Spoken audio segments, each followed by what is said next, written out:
Robert. How are you, sir? Good and yourself, Matt. I'm doing good.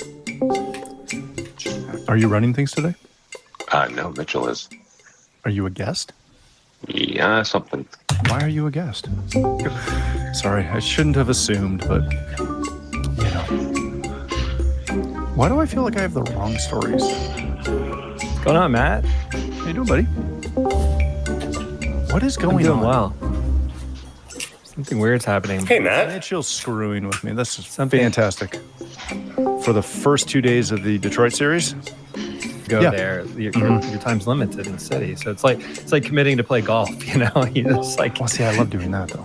I know, but it's Mr. a time Ben, Where? It's a really solid tchotchke wall. right? Thank you.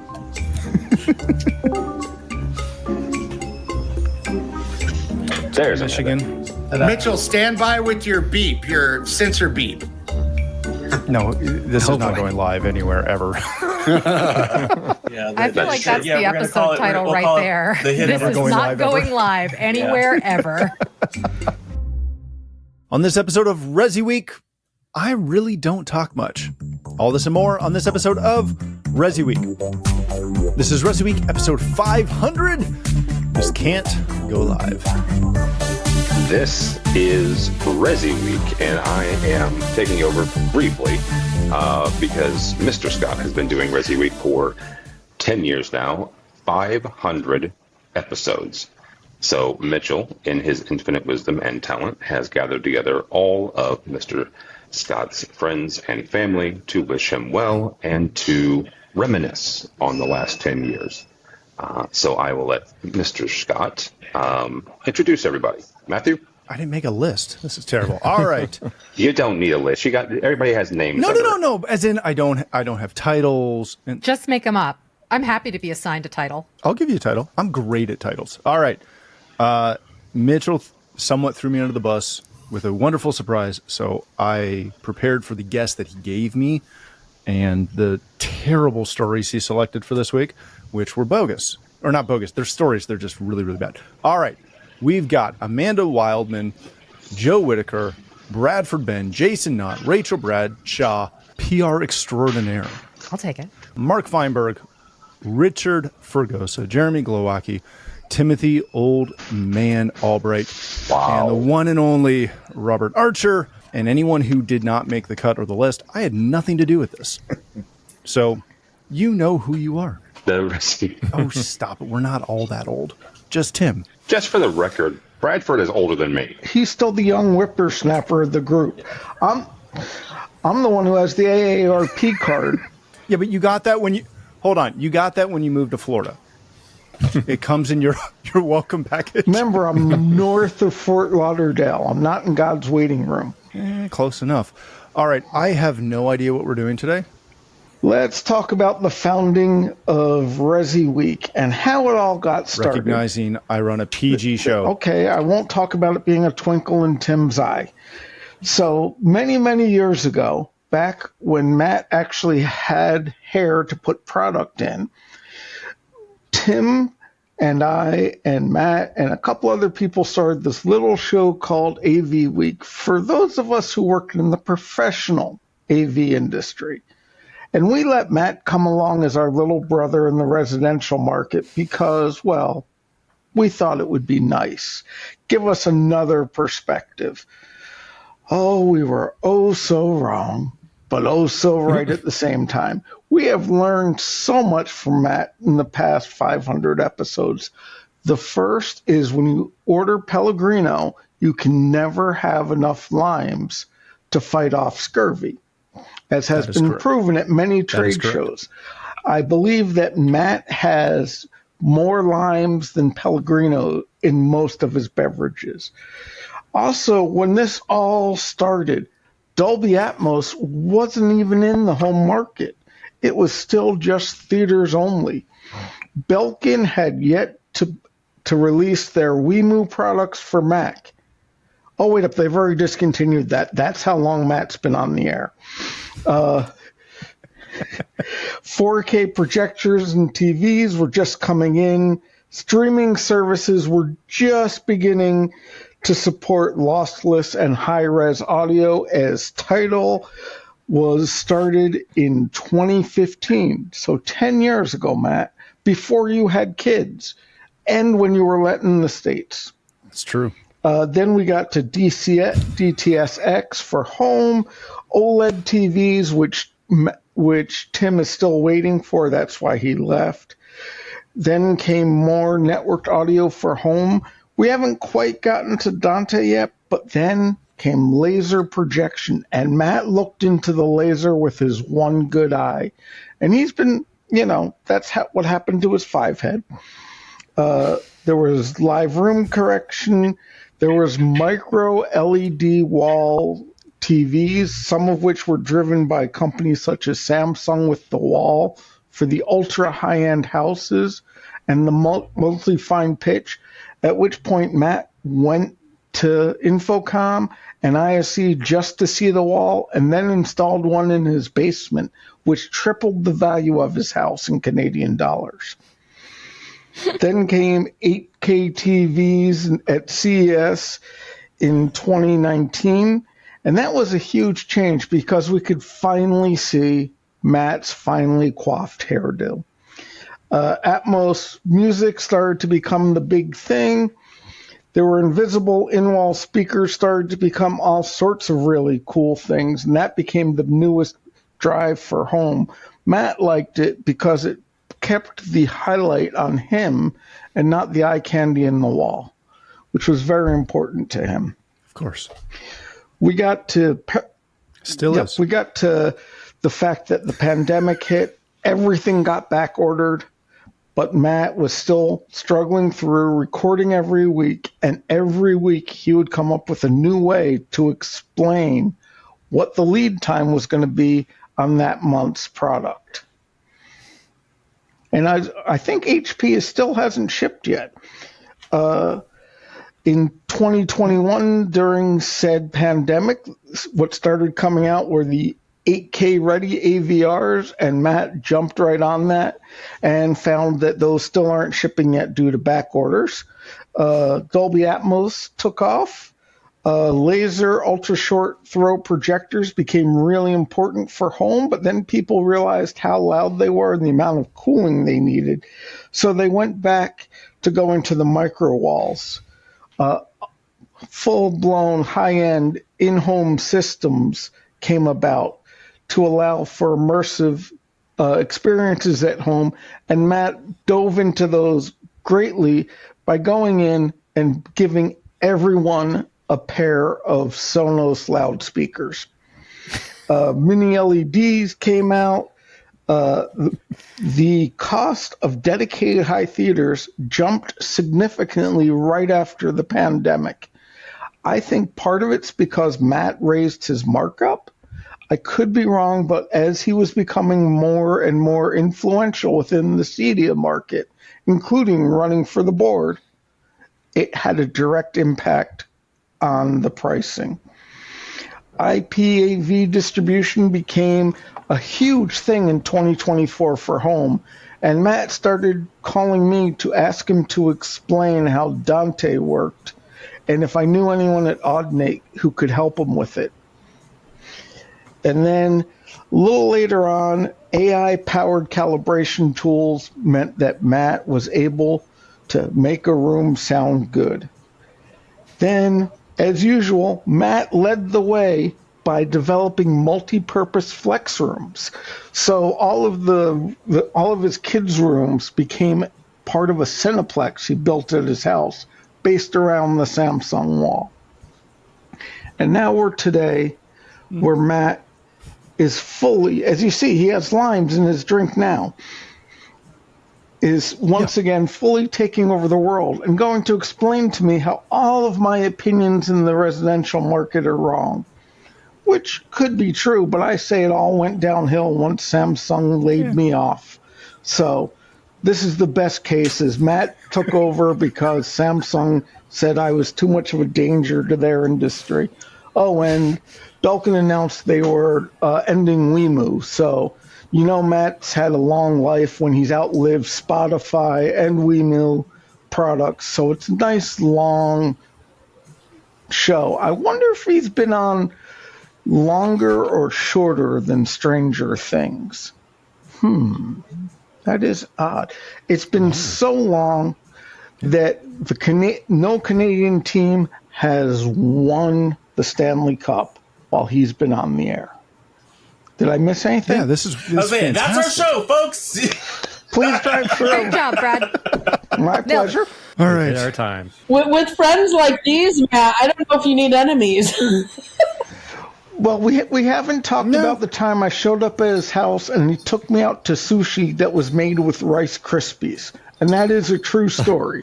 It is. It wasn't on purpose. It just... Apparently, Canadian sushi has Rice Krispie treats in it. For those of you in America or any country that's not Canada, I cannot recommend that flavor profile. But I was polite. I did not make fun of them at the time. I had to wait like 8 years. Now I'll make fun of them. Pretty sure you did it when we got back to the house. No. That was when I was making fun of the fact that your camera wouldn't take the right batteries. And because you paid for the sushi, I wasn't going to make fun as soon as we got to your house, especially in front of Fiona. That's true. Appreciate it. Well, My thank pleasure. you, Bradford. You're a You good like that? Is it about accurate? Even though everything was a lie. So welcome to the roast of Matt Scott, which is what the show is going to be now. That's our show. So, Matt, I wanted to chime in. I actually looked up the number 500 in numerology, and I'm sure I know you're into numerology and all that, crystals and... Oh, yeah. It's Canadian numerology, so you have to adjust the numbers. For inflation. Yes. We actually do it in moose. So it actually says that the number 500 means you're going to be embracing change in your life. So Okay. I don't know what that means for you, but it also means you're going to be leaving your comfort zone. You will be exploring freedom and adventure, and your spiritual inner self, cultivating new relationships with intuitive insight and inner wisdom, and embracing authenticity. So the only bad part is that it says this is going to be a new beginning for you. So I don't know if that means you got another 500 episodes in you or what, but congratulations. Getting out of his comfort zone, leaving his basement, things like that. What he didn't say was this is the 10th year and the 500th episode, and this is also the last episode. So I'm joking, but I'm joking. No, this means he's going to embrace TikTok and set up a TikTok account, right, Matt? No. Come on, new beginnings. Nope, never. Things, authenticity. Come on. No. I just wonder if Matt's going to now be on time to all of his episodes and not back out and have Mitchell cover like 10% of them. That's what I'm here for, is to get Mitchell to cover as many as humanly possible. So truly loves Canadian it. of 500 episodes, and you've only done like 20. Exactly. So this is the 500th episode, and it's the only one I've ever showed up to on time. I'm just putting it out there. I am the latest, always. We were as shocked as you are. See? I'm the late one. Yeah, I'm usually on time. But no, thank you, Jason. I don't know what to say. The awkward stepping out of my comfort zone would be letting all of you speak without controlling. This is the one place he gets control. Yeah, pretty much. So this is going to be the new format of the show. No. Mitchell is going to spring between 5 and 7 people on you. Perfect. Every show, and they're all going to roast you. Perfect. And you can just respond. It's Spinal Tap Mach 10. Yes. What we'll do is we'll explain the article to Matt because he has no idea what's going on. I don't even read them. That's the only reason what this show is. This is how we educate Matt. Yeah. This show every week is to teach him the technology that his company Teach has. Matt something new. Matt's not quite sure what to do with all these voices chiming in without any type of order or any type of he's controlling it. So I feel like now if we checked his anxiety meter, it would be a little off the charts. He's used to controlling who says what when and He has 3 kids. That's a complete fabrication, and I know his wife is the one who rules with an iron fist. Yeah, nobody messes with her. That's why he needs to have control over the podcast. So it's the only thing I have. Correct. It's the only thing I have. Professional in his home life. Yeah, and now we're messing that up. As the owner of small children myself, I completely understand this approach. I only have Tim, and that's a small enough child to take care of. Very much so. I was about to just jump in. One of the things to remember about this is somebody who's pinch hit on this a couple of times. A couple of people have pinch hit for the shows here. When this show gets thrown together, you're hoping that you've got people coming in. It's always on a wing and a prayer. Sometimes the stories require a little bit of massage in it, but more importantly, though, it's been the conversations. And in this moment, in the West Coast vibe, as it must be, in the spirit of the holistic gathering of the group. Yes. I just want to say I'm proud of you, man. Thank you. Again, I met Matt when he was bright-eyed and bushy-tailed, and I remember one of the first times I grabbed him, and we were at one of the Zedia shows, and to the day I know he still tells this story. He's like, hey, he spotted somebody, and the first thought was, well, come on, let's go meet him, and we brought him through. Mm-hmm. It's very rewarding to see all these years later that now you are providing that same level of leadership, mentorship, and again, 500 shows is no joke. Yeah. And the commitment to this, this is not you're not cashing checks at the end of the show. Wait. I am, but you're not. Wait, I'm not getting paid for this? I made sure you got paid exactly once. The fact that all of us jumped at the opportunity to just come on and say, hey, kudos, because we know how much of a grind it can sometimes be getting in and getting the show done. All the challenges that go with it. I know I've logged in from parts unknown. I've known instances where you've had emergency co-hosts because your location dropped off. I think we did the one where you were out with the snowmobile at one point. So it was always a guess, and then we could always, and then we'd always have big, bold letters that we knew that Joe was coming in, that we were throwing away all the stories, and we were just going to see what's Joe going to do next. Brad's format, we went to a State of the Union address where we'd have to have people applauding, coming up, coming down, coming up, coming down. And then, God, even just the transitions. Jason went from being a valued member of the press to now being on the other side. Jeremy, moving on from it, and now with the new digs, but even inspiring podcasts. I know that a lot of their podcasts were inspired by the fact that, honestly, if somebody said, if Matt can do it, I sure Thank can you. do it. It's so kind of you. Yeah. My comfort zone I said no to the podcast for about 2 or 3 years before I finally agreed to be on, and it got me comfortable enough to when I had to do it myself for real, I had some reps under my belt. Thank you for that. And you're welcome. Yeah. And my favorite podcast to this day is the one when I was on spring break. For some reason, I agreed to do it from my family vacation location, but I didn't agree not to drink beforehand. So that was my favorite. It might have been your best episode. It made the top 3 of the year. So yeah. Go figure. So Matt, let's flip the script. Flip the script for a second. Other than this episode, what is the worst episode of the 500 comes to mind to you? I don't know if there was a worst episode. There was the time you let me guest host. That was definitely a horrible episode. Letting you have a microphone is typically a terrible decision in general, unless you're EQing it, and then we're good. Yeah. The thing that's the most fun about doing this show is there's such a wide gamut of guests and capabilities. So we can get somebody like Rich, who can get on and wax poetic for the entire show on one question. That was, requiring a 5-word answer. Do you think this is a good idea? Yes, it is. And then he goes. On the flip side, we can also get someone who you can ask an in-depth question about, how the latest whatever thing from whoever is going to impact the generational usage of technology in the home, blah, blah, blah, blah, blah, blah, blah. And you'll get someone who answers with in a big way, and then stare at you blankly as you try to figure out how to transition that to Bob and give him something to say. I think that's the most enjoyable part. And from all of the stuff we've done over the years, even on the trade show floor, Rachel, you'll know this. You can walk into a booth with someone and they'll tell you how great they are on camera. And then they get on camera and they do what we wish Amanda would do, which is just not talk. Here's the thing, Matt, is no lie. You didn't tell everybody is I genuinely thought when I first came on the show that it was straight just a podcast. I think I was a guest for 10 episodes in on a variety of different things.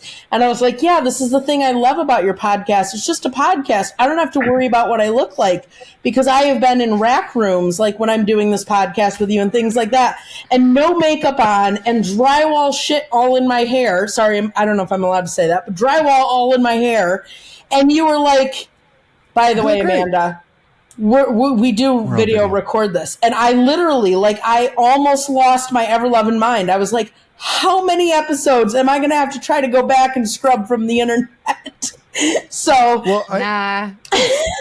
You're just establishing your bona fides. That's all good. Exactly. Yeah, we just sent those headshots to Cedia to use as your board headshots. Oh, I'm sure. I mean, my very favorite episode actually with you is I was on an episode with you when I found out that I made the board. And no lie, this is when I thought that we were just on audio, not video. And I kid you not, I was on the lakeshore of Michigan in a crawl space in someone's basement doing this podcast with you. And it was like a sand basement. So it was like being like on a sandy beach. So I'm in sand, in a crawl space, in a basement, doing this podcast with you, and my phone starts dinging because everyone was saying, congratulations, because it had been announced that I made the board, with you. And I was like, oh my gosh. And then I found out 2 months afterwards when I said, oh yeah, I love your podcast because you're the only one that I don't have to worry about what I look like because it's just audio. And if you should screenshot what my face looked like. I don't think that made the podcast, but I was like, you were like, no, Amanda, we record video the whole time. And I was like, OMG. Everyone in this industry must have a totally different opinion of me. It certainly was not what I would have thought. Did you not wonder why I was always lit so well and always wearing a nice shirt? And I just thought you were trying to be nice and look presentable and professional. And here I am in literally a crawl space in a basement. Looking completely disheveled, no makeup on, with my tools. But I mean, I guess the world, I should thank you for the fact that this industry and the world got to see me authentic. Now everyone's going to go back to try to look up those old episodes and see if they can screenshot the worst. Mitch is going to link them in the description. Don't worry. But He'll link them all in the description. You'll be good to go with timestamps. Is Matt's just, being a sales guy sitting in the office, in the air conditioning, buying a coffee, whereas Amanda, you're actually doing work. So which of the two would I rather talk to? Yeah, in my professional opinion, these are actually great optics for a CEDIA board member. You're showing the community that you represent them. I might be one of the few, but I, in all fairness, Matt, though, I appreciate the fact that I got to know you when coming on the board. And genuinely, you gave me my first opportunities to speak on a podcast. And I'm super grateful for that. And I mean, hopefully throughout the years, I've developed a little bit more as a better speaker and better on other podcasts and different opportunities that I've had. But genuinely, you were the first one that gave me the opportunity. And so I appreciate that. I appreciate the fact that you recognized and allowed me the opportunity to have a voice in the industry. So I appreciate it. Thank you. That's what we're trying to do. Thank God for Amanda and Richie because they were sincere, and Bradford started out and was very funny and prepared, and I was like, oh that no, was Bradford being sincere. I am That's his love prepared. language. Did you not understand that? This was me telling Matt I love him, but we also do have to give Matt a little credit. and I am going to point this out here, Matt embraced the AVNation rule of diverse panels. When I came up with the idea, it was, yep, here we go. There's always got to be someone other than pale and male on every panel. And Matt's even That's the done goal. when I said, I'm not going to show up because pale and male, and he went, okay, and he talked to himself that week. It was actually a better episode. Yeah, it usually is. The stream of consciousness is occasionally scary, but typically okay. Well, I think that's exactly right. Like I will sort of bank off of what Amanda said and say that when I entered the resi industry, I was coming from Avixa, where I had spent 12 years of my career. So totally on the pro side. Being amazing. Oh, Don't undersell that. You know, I can't help it. It's just, I'm not bad. I'm just drawn that way, etc. But no, it was really scary. It was really scary to come into this world that I knew had some overlap, but was really unique. I was starting a new style of work. I was working in new areas, not just in Resi AV, but beyond, in AI and the standard space and all of these big, broad new landscapes. You know, talk about new beginnings, talk about the unfamiliar. And Matt, you were really like one of the first people, if not the first person, who made me feel really a part of the residential community. And I think you have done that for a lot of people. Like one of, I think, the crucial services that this podcast provides to the industry is building community and broadening community within the CE industry. One of my other favorite podcasts, I mean, other than this one, Of course. They will sometimes end the podcast by saying, thank you for joining us. You are our real friends. It's not parasocial. And I think that you really do build that within the residential community. Like, I think that you walk that walk. You invite new people on the show all the time. You open up new conversations. You maintain those diverse panels, and then you actually go to these events and you make people feel warm and welcome and connected to you there in person. It really isn't parasocial. So yeah, thank you for helping to build a real and bigger and better CE community. It rocks. Well, thank you. That's the goal, and I can't take too much credit for booking because that's mostly Mitchell. Or that's all Mitchell. So if you're unhappy, that's also Mitchell. Yes, send your letters to Mitch. Yeah, if you're very unhappy.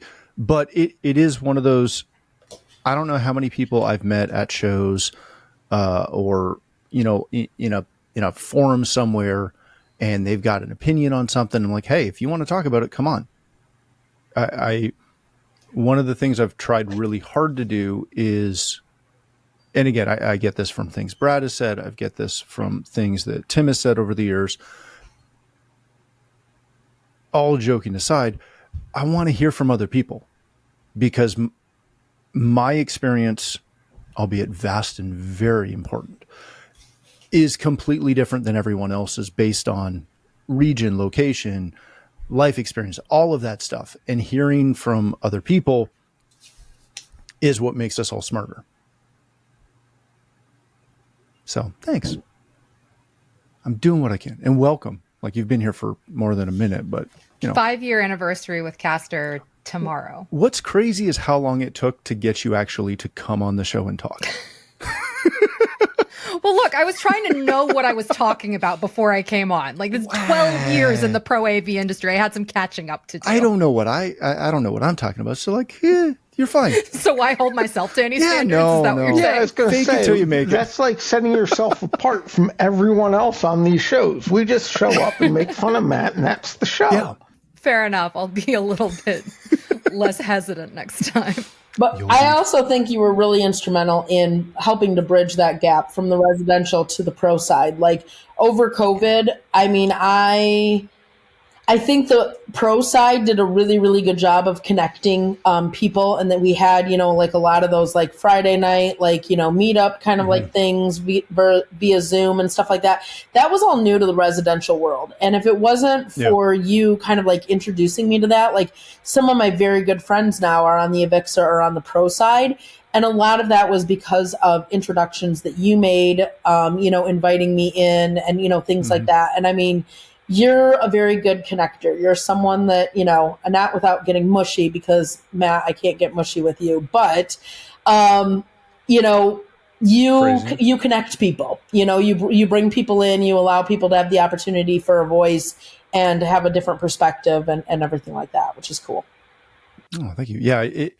I will say that's one of the things I've loved the most about doing this show is I've been able to a little bit, at least attempt to bridge the gap between the two, and being, I'll say kind of the rarity who came from pro and added residential opposed to the other side. We now have a lot of people that are in residential that add light commercial and resi-mercial and all that other stuff.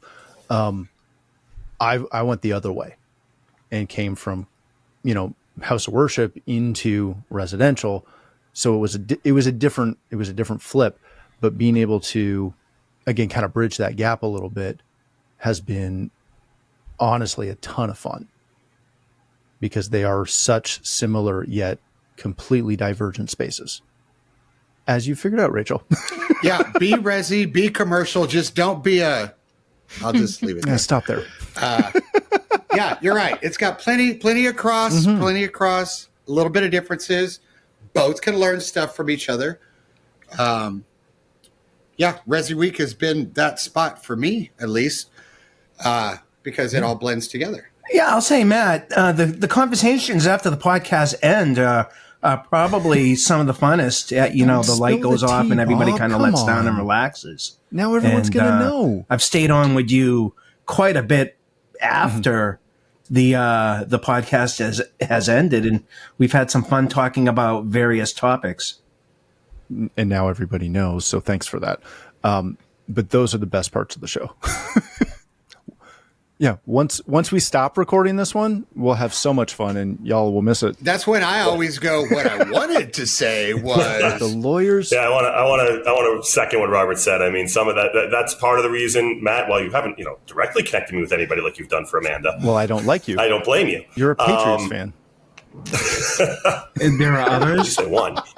There's two. There are, at least, through this but podcast, some of the folks on here today, like I ran into Jason at the show last week. We were able to chat for a while. When I see Jeremy, when I see a bunch of people I've met on the show, because we chat afterwards, it's been great. Now I feel like I have more connections within the industry, and ultimately that's because of you. Thank you. Well, again, I'm only following the example that Richie brought up at the start.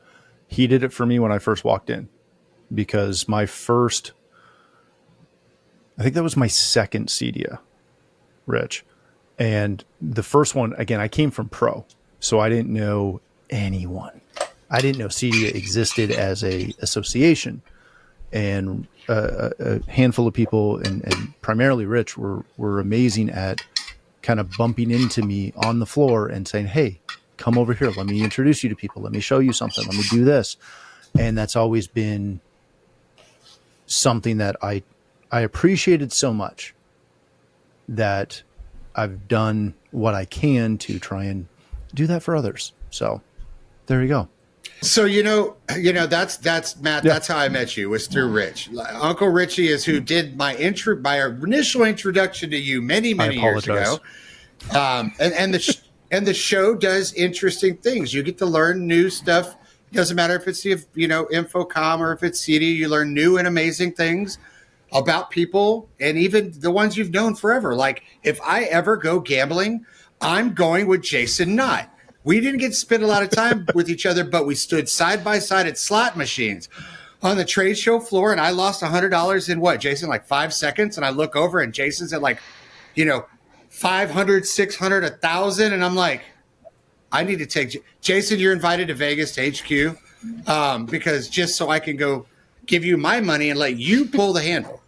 Apparently Jason is a masterful gambler. Just remember, it's not your money till you sleep with it. So, Matt, congratulations. And by the way, you realize now that you've cursed, now that you said that it made you squirm when you got the one-word answers, Yeah. everybody on this podcast, the next episode that you're on with Matt, one-word answer. Yep. Let's see him squirm. Oh, I felt that in my bones because I'm often the person lurking in the background, texting my client to go, why didn't you talk about these 5 things that we discussed before the podcast? I blame the host for not asking leading questions or reaching out to the PR team for seed questions.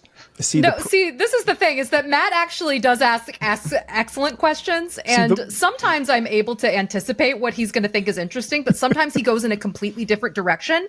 Wait a minute. I'm an integrator. I get none of these cliff notes beforehand, Rachel. Like, I get nothing. Like, Matt will call me last minute. My services are for hire. Let's throw you on. Let's throw you on. And by the way, you saw the article 10 seconds ago, and I'm trying to read as we're, like, getting mic checked.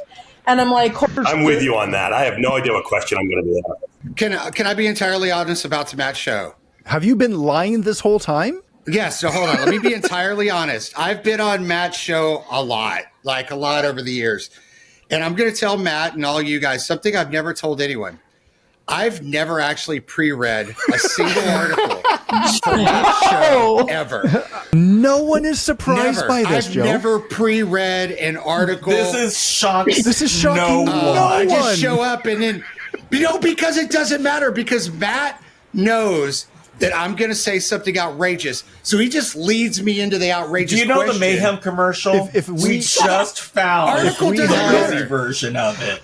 And Amanda, the trick to avoid those awkward questions is what I do. If I just come in, take over, and talk about what I want to talk to, and Matt's just along for the ride. So you come in and go, hey, let's talk about the new trend in home theater about doing micro LED tiles versus ultra HD laser projectors in the house. Something you can talk about. I sure as heck can't. But that's how you keep Matt, A, from leading the conversation, and B, you look like the smartest one in the room. This has only been working for me. When did we meet Matt? Matt never gets me on with people where I will be the smartest person in the room. I promise you that. You're always the smartest person in the room. Stop it. Look, just remember, you have Matt, so you won't be the dumbest person in the room either. That's what he's saying. Oh, if we had video footage of Mitchell in every episode, where he used to send out the stories and he would put like little notes of the topic that he thought we should talk about, which maybe we followed once or twice. He stopped that very quickly because he knew that I would get a story on, whatever, and we'll talk about it and I'll cover it for a moment, be like, we're going to hit the high points for a second. And then how do you think pulling a question out of left field, how does this apply to whatever? And I can just see him shaking his head. Like, that's not at all what we were supposed to talk about. Not at all. Was that too quiet for you, Mark? I don't think we've ever sent out questions. No. The only thing I sometimes do is, especially if a story is a little bit, either has a variety of options, I might just mention as we're about to go live the direction I might ask. And Joe, correct me if I'm wrong, 50% of the time, do I go there? If that? Yeah. But you also, one of the things you do that I love this on every show I've been with you. As a matter of fact, that Jeremy has been on a couple of these shows, where it's me and Jeremy on your show. The article may actually lead to some controversial stuff, and you'll actually address that before the show. So it doesn't go, and especially if I'm on, of course, it doesn't go totally sideways on you. Like, you'll go, look, this could be a sketchy part of the discussion. Let's go ahead and flesh out what we can do now. I do specifically remember one that me and Jeremy were on together on your show, that the article had some really good meat to it, but it could have led some people in some bad directions or got some people very angry, actually. I remember that one, and the way you handle it was me, you, and Jeremy talked it out before we pressed record, right? So our passion was out. We stuck to the facts. We dabbled a little bit but we kept it real and we kept it digestible. And I've always appreciated your show for that, because there's a couple of other ones out Which you there should name. No, I should not. I almost did. You saw me almost do that. They'll use that for clickbait, and I don't think that's cool. I like the way you do it. I like the way you keep it professional. That's also the joy of growing up in a home full of lawyers, is you learn to be very tactful in, hey, you might work for a publicly traded company. Let's not get you fired and sued today. Unless that's your goal. Yeah. We thank you for this consideration. You're welcome. Very helpful. If it ever could have went rowdy, Matt made sure I was 100%. On his show, because I'm the one that just, I don't care. Well, to clarify, I am the opposite of Joe. I read every article Mitchell sends me, and then I make bullet pointed notes of the things that I thought were interesting about those articles, and then Matt asks me about something completely different. Yeah. So it's a fun ride. So there weren't any articles. There weren't any articles for this episode. No, there were, but they were I even fake. have notes. You were not required to read them. Did I read them anyway? Yes, I did. But and did you also look at them and go, oh, this is going to be a stretch? I was going to say, I want to know, Matt, how many times did you get phone calls afterwards by publications or people that wrote the articles being upset about what was said during ResiWeek? I'm just kind of curious. To be honest, I don't know if I've ever been called out by a publication. I have been called out by a publication. Oh, I know you've been called out by manufacturers. Uh-huh. My favorite ones are the ones where, and Rachel has never done this to me, I get the third connection from some PR company who goes, they're not really happy with this. And I say, well, let's have a conversation about it. And that never leads anywhere, unfortunately.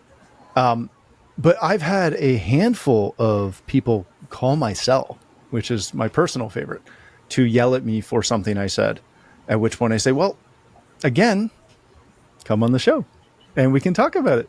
No, we can't do that. But I might have even had a couple associations come on the show. Or sorry, not come on the show, but not call me and get very upset. I have a couple of associations that will not come on the show at all for stuff I said.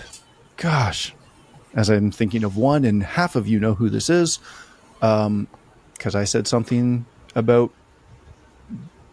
a show that they do in their education, and they won't talk to me now, which is fantastic. Not because they won't talk to me, but because it tells you a little something. You did the trade show equivalent of somebody who owes you money. They'll avoid you at all costs. It would seem. Yeah. I've also had. I think we owe Richie some money, because the first CD I went to, Richie brought me dinner after Matt invited me to Capitol Grill. So I do owe Uncle Richie some money. Yeah, usually everybody owes Richie money. It's been fun, because not that I try to get in trouble, because I don't, but sometimes it's just too easy. Well, I mean, thank God that you want to ask interesting questions. I say try. this in fully against my own interests as a PR professional, but I don't think it actually does serve my clients if they're just answering bland questions that let them recite their talking points all the time. Yeah. Because to go back to the earlier point of building community, what's valuable about doing a show like ResiWeek is that it connects them to the broader CE community.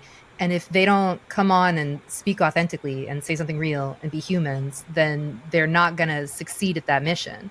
So, thank God that you are asking interesting questions I'm not thinking of in advance, questions that could feasibly get somebody in a little bit of trouble with, the helpful guardrails that Joe was talking about to stop it from being a complete language that I'm not going to force Mitch to edit out later. Yeah.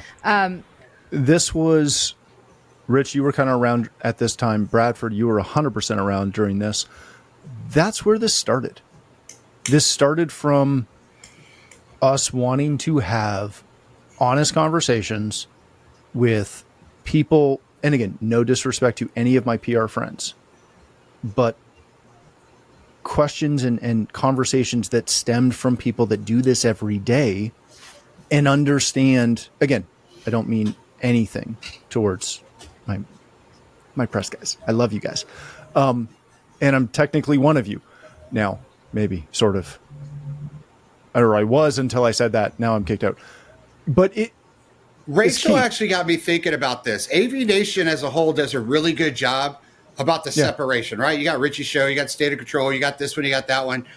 AVNation does that as a whole all together. And then ResiWeek, to me, stands a little bit out as different because it's focused on all the components of all the other shows inside the residential space.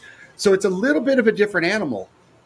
But the people that you have on or that you gather at a show, right, tend to get these like long-term relationships. Like, Rachel, you have to forgive me. It's been years, but I started remembering one of the PR things you were with, like, this is a while back too. I actually got to do some work with one of your teams when I was very outward facing. And whoever that was that brought me into the team you were on at the point, I met through Matt. This was like in Orlando, and then something came up. It was like that other show, Tech Home X. I think that was it. It's funny how Matt does this thing. Like, he has this interesting group of very diverse friends and individuals, but somehow he figures out a way to mesh them together, especially for the show. But it like lives on after the fact. Right. Like, I've gained contacts and friends because of being on the show or because of being with Matt on a trade show floor. It's very interesting because you don't see media things do that. Media things tend to be very focused, and here's what we're going to do, and this is what the output's going to be, and then it's done, right? You sold the product, you gained the job, you did whatever, and we're done, right? On to the next. This show in particular, because it encompasses so many things inside Resi, it lasts. It like keeps going. Like, kudos to you, Matt, by the way.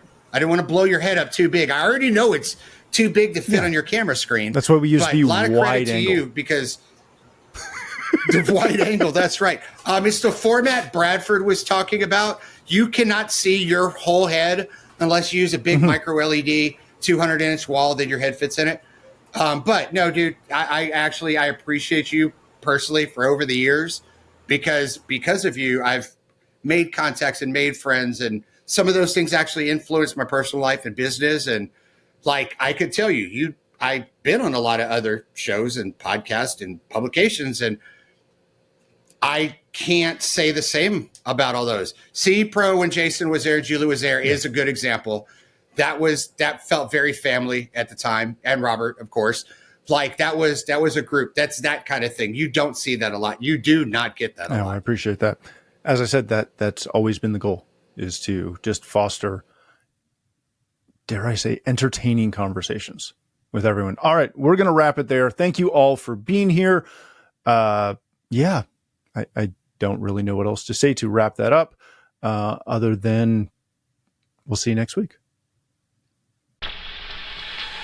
The network for the AV industry. What are you listening to? This is AV. This is AVNation. This is AVNation. Hey listeners, it's your AV sneakerhead, Jennifer Weaver. Listen to AV Career Masterminds, where I chat all things job-related in the audio-visual industry. You can find AV Career Masterminds where you subscribe to podcasts.